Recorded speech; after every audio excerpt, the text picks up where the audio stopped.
guys, welcome back to my channel. Today I'm going to be sharing with you my weeks 11 and 12 pregnancy updates. I am out of the first trimester. I'm so excited. I'm so happy to be welcoming the second trimester. The first trimester, if you haven't been watching all of my weekly updates and my weekly vlogs, has been super rough. It was definitely harder than my first pregnancy. If you're brand new to my channel, I have a 2-year-old and this is baby number 2. I'm currently 12 weeks and 6 days. I turn 13 weeks tomorrow. And wow, this first trimester has kicked my butt. It was so different than my first pregnancy. I still experienced nausea, exhaustion, fatigue, like all of those relatively common first trimester symptoms in my first pregnancy, but in this pregnancy they were like amplified. So let's talk about weeks 11 and 12. I talk about my symptoms in chronological order, so we will start with week 11. These past 2 weeks have been really exciting because I had a doctor's appointment, and I'll talk about that during week 11, and I'm just seeing the light at the end of the first trimester tunnel. So let's chat. Let's start with week 11. The first thing I wrote down was going from fine to starving. And that's been a symptom that's carried through week 12 as well. And I'm sure so many of you guys have messaged me on Instagram, and thank you for introducing yourselves, and it's been so fun to chat with you guys. But I feel like a lot of you also have felt this way, where we're fine, like everything's cool, and then all of a sudden a switch goes off and we're starving, like starving. And so that was like a really interesting symptom because of when it would hit me. And during the day it's not a problem, like you just go get a snack, but I found that hunger and that like going from 0 to 100 would sometimes hit me in the middle of the night or at like 5 a.m. And so in those cases, I started leaving a sleeve of saltine crackers by my bed, as well as a Lara bar. I love Lara bars, they're so good. And so I found myself a lot during week 11 and even a little bit during week 12 snacking in the middle of the night or first thing in the morning. And it's tough because my brain would say like, okay, eat more calories at night to kind of see through the evening hours. But, and this is like another huge symptom that has been persistent through weeks 11 and 12, bloating. The bloating has been so uncomfortable this pregnancy, and just that feeling of being so incredibly full. So the weird thing about going from like fine to starving, or just feeling really hungry during these past 2 weeks, has been if it's the evening, usually like late afternoon, evening, if I eat something, I can't eat a lot of it. And it's in this like weird catch-22 because I am really hungry and I want to eat a little bit more at night so that I'm not quite as hungry in the middle of that night and then morning, but I feel like I can't. One, because I just like don't feel like I have the room, and also because of the bloating. The bloating, like I mentioned, has been so uncomfortable. I don't know if any of you guys have experienced this, but I go from in the morning looking like relatively how many weeks I'm supposed to, like, you know, looking 10 weeks pregnant, looking 11 weeks pregnant, looking 12 weeks pregnant. And then by the afternoon and the evening, I look like twice that. 20 weeks pregnant, 25 weeks pregnant. It's mind-blowing. And it would be fine if it was just the appearance of it. Like I wouldn't mind, but it's the physicality of it. It feels so uncomfortable, and that's been the most frustrating symptom because I haven't really found that I'm able to do much. Someone did recommend that I should take probiotics, which I haven't tried yet, so that I need to try. I have taken Tums, they haven't seemed to help. It's just, I feel like it's just a pregnancy thing where like throughout the day, by the end of the day, your stomach is a little bit bigger and just heavier. And so that's been a symptom that definitely hasn't been the most fun and has been the most persistent through the past 2 weeks. I also wrote down week 11 little blemishes. So week 11 I was pretty hormonal and I got a few little blemishes on my face, which is, you know, luckily, thank you God, a bit unusual for me. Normally I'll get a little breakout right before I get my period on a normal monthly basis, but for this pregnancy I've definitely had more like tiny little breakouts than normal. Again, nothing that I would be too concerned about. It's just something that I noticed. I wrote big boobies. Something that I definitely noticed these past 2 weeks, and probably for the few weeks before that, is just my boobs have grown so much. They've definitely become like big pregnancy boobs. They are looking more and more like breastfeeding boobs every day. So that was something of note. I wrote, okay, so here's where things start getting a little nuts. If you watch my weekly vlogs, then you will have seen this.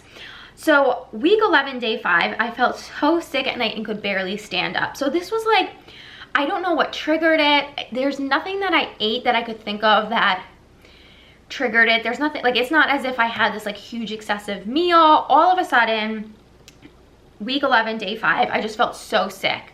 And I remember like my stomach was just huge. I just felt huge, and I could, like, I had a little stitch in my side and I could barely stand up. It sounds more dramatic than it was. It sounds like, oh my gosh, you should have gone to the hospital. Like, do you have appendicitis?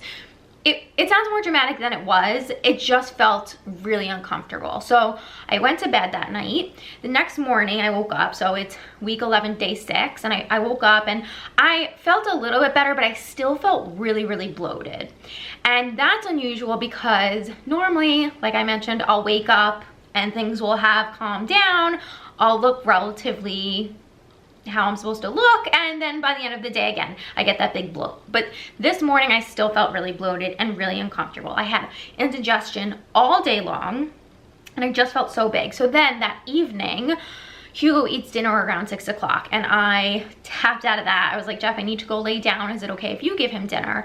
And so he was giving him dinner. After dinner, they came into the bedroom and I was laying in bed. They came in bed and we were just laying there talking, chatting, and all of a sudden I heard Elsie, my cat, meowing. And so I said to Jeff, okay, I'm gonna go feed Elsie, because although I felt still really big and uncomfortable, I was feeling much better. So I stood up and my stomach looked ridiculous. I wish I would have taken a picture because it looked cartoonish, the shape of it. It was very bizarre. And so I'm lifting up my shirt. I'm looking, we have a big full-length mirror right next to our bed. And so I lift up my shirt, I'm showing Jeff as he's laying in the bed, and I'm like, look at my stomach, it looks so weird. And then all of a sudden I just start throwing up. There was no like, oh, I'm feeling nauseous, let me sit down. And that's the craziest thing, is that like the nausea hasn't really been around these past 2 weeks. And that day specifically, it's not like I was feeling nauseous all day. It was like all of a sudden, boom, I'm throwing up. I should mention that while I was laying in bed, I did ask Jeff to make me a English muffin with cream cheese on it. So he brought that to me and I ate that in bed. That I think was what set me off, because stood up talking about my stomach, all of a sudden throwing up. Luckily I had a plate by my bedside table, so I'm throwing up into the plate. It was comical. Jeff is like running to get me a pot. Hugo was sitting on the bed and I had a water bottle, full water bottle next to my bed that I didn't have a cap on, and he grabbed the water bottle, Hugo did, and spilled it all over the bed. So like as I'm throwing up, I'm also hearing this like waterfall of water on the bed. Jeff brought me the pot. Long story short, I did feel so much better after I threw up, and that's normally the case with throwing up. I will say I'm so grateful though that I didn't experience that a lot during the first trimester. I don't know how women who have HG, those are the initials, I don't know how they do it. I can't imagine throwing up multiple times a day, every single day, because just that one time, although it did make me feel better, was like more than enough for me. And I guess when I throw up really hard because I had broke like all the blood vessels in my face. I looked insane. So I figured too, like, okay, I feel better. If by some chance I throw up again or I start feeling sick again, like at least I have a doctor's appointment tomorrow. So my 12-week Nuchal Scan was scheduled for the very next day. So I didn't feel like all that concerned. And again, it only happened once and I felt so much better after. So that was like the craziness that ended out my week 11. Then week 12 happened. On the day I turned 12 weeks, I had my doctor's appointment. I did vlog the whole thing in case you want to watch that. I'll link it down below.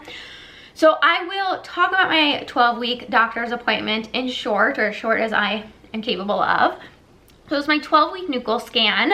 I went in first to see the radiologist to get my ultrasound, and the Nuchal Scan can take, she said, anywhere from 10 minutes to 45 minutes. I think with Hugo it took 15-20 minutes. Well, with this baby, oh my word, it took an hour. It took an hour, maybe even a little bit longer. I was there for so long. Apparently, the way the baby was laying, it was making it impossible for the ultrasound technician to get that little measurement in the back of the neck. And she kept having me perform all of these like moves and funny dances and turning around. And eventually we decided to move to a vaginal ultrasound in hopes that maybe she'd be able to get a better picture or a better angle. That wasn't working, so she kept stepping out and letting me like do little dances and like in hopes that that movement would help the baby turn, and then she'd come back and we'd try again. And eventually I was doing handstands with no pants on in the ultrasound room by myself in hopes that this baby was going to turn, and the handstands worked. So if you can do handstands and if you are in one of those appointments and your baby is not turning, try handstand. You know, it's definitely the weirdest thing I think I've ever done, but maybe not ever, but it's definitely up there on the list. And so luckily that handstand worked. She was able to get the reading, and then I moved to my doctor's office, and things were a little chaotic there. I mean, it's a chaotic time and I think everyone's still adjusting. I didn't see my doctor that day. I saw a nurse and she talked me through, it was an interesting appointment. She didn't talk me through any of the results from any, like the Nuchal test or anything.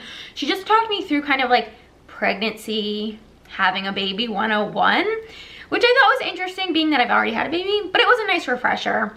And I think especially being that like we're all home, stuck at home, not really having very much human contact, it was quite nice to like just sit down and talk to somebody else. And it was an hour, so that was another like really long appointment. During that appointment with my nurse, she laid out for me a bunch of the different genetic tests that I could opt for. And originally Jeff and I wasn't quite clear on my genetic testing options to begin with, which I think is partially my fault. I should have tried to get a little bit more of a clear picture of like what our options were. We ended up going with the Nipt genetic screening test. So that is the test that will also reveal the sex of your baby if you so choose to know. So that's the one we ended up going with. So after that meeting with the nurse, and after kind of like talking her through, you know, my birth plan, my loose birth plan, and kind of getting on the same page about certain things, I moved then down to the lab. And the lab was where I got blood drawn. And crazy, I still have a mark from getting my blood drawn. It was so painful. The tourniquet was so painful. Getting the blood was so painful. I have apparently really, really small veins that make it kind of difficult for people to find them, I guess. So it was definitely one of the more painful times, but she got the blood. And from what I don't know, as of today, I don't know the results of the Nipt test. I don't know the results of any of the testing that they did. I had also mentioned in previous videos that my endocrinologist had ordered in some thyroid testing.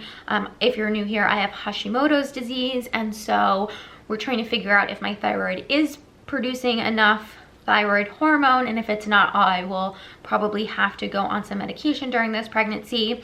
So I haven't received any of that feedback yet. I do have another appointment with my doctor next Wednesday. So I think if I don't get a phone call before then, I imagine that she will go over the results of everything with me next Wednesday. So that was the beginning of week 12. It was a bit of a whirlwind. The doctor's appointment felt like a lot because of how long I was there. I was there for almost 3 hours. And so all in all, it felt really long, but the baby was super healthy. I have an ultrasound picture. I'm not sure where it is, but the baby's super healthy and cute, and everything looked really good from what we could tell. The baby's heart rate, I think, was 156, I believe. So again, just like healthy, cute baby. week 12, I wrote hangry, and that's something that has continued on through this week. I have been experiencing that like really fun hangry feeling of like when I don't eat and I'm hungry, I just get angry. I just get really frustrated and I need to eat like right now, right this second. I started walking every day and I feel great, I wrote. So this has been such a great one and something I'm so happy that I'm able to do now. I live in the northeast of the United States and it's been really cold here. It's been a really, really long winter. We had snow at the beginning of May, like insane for this area. And so finally we're starting to get some like beautiful sunny days, really gorgeous spring warm weather, and I've been able to go on walks by myself. My husband has been home and he's been watching Hugo while I go out for walks, or I'll go out for a walk during his nap and my husband will be here. But it's been so fun and so nice to go out by myself, even putting like the current world situation aside, just to like go on a walk by myself has been lovely. And I feel like it's the exercise that I've really needed, especially because I haven't been able to exercise for like the past month. I just like haven't felt up for it. And I think with the current world situation, I haven't really felt motivated to want to work out in my home. I don't know about you guys, but like I'm so sick of being inside all the time, right? And so normally I wouldn't mind doing an in-home workout because it's an easy, convenient thing to do. But being that we're home all the time, it's like, please just like let me, and going out for a walk like makes me feel like I have this sense of freedom. It like tricks my brain because I can like make decisions. Do I turn left or right? And it makes me feel sort of normal again. So that has been so wonderful. And it really has, I think, helped a lot with the bloat. I'm still getting bloated at night, but at least the rest of my body feels, you know, relatively strong. I wrote indigestion. I'm still experiencing indigestion and strong gag reflex. So that's something, even though I haven't been experiencing nausea these past couple weeks, I do still have that strong gag reflex, which is one of those symptoms that I cannot wait to just say goodbye to, and I'm hoping it goes with the first trimester. The strong gag reflex hits me most during the evening, most when I'm trying to take my prenatal vitamins. So I have started, I know in my last video I mentioned I was taking them in the evening so that I didn't forget, but I have started taking them in the afternoon just to help avoid that gag reflex. Because one night I took my vitamins, I had the gag reflex and they came back up. It was so gross and something that like I was like, all right, I'll take them during the day, not a problem. So I am still taking the same prenatal vitamins. I am still taking the magnesium at night. I haven't had any restless leg issues, which has been great. And those are all the symptoms that I wrote down for weeks 11 and 12. These past 2 weeks have been such an interesting way of closing out the first trimester. Like I mentioned, this pregnancy has been more intense, definitely more intense than my first one was. And I think if this is how I experienced the first trimester with Hugo, I would have been definitely a little more hesitant to like go through it again. So maybe it's a bit of a blessing that this is the second baby and not the first. Let me show you my belly. So this is week 12. I have a little bit of an imprint of my shorts on my belly. Let's ignore that. From the side. And the other side.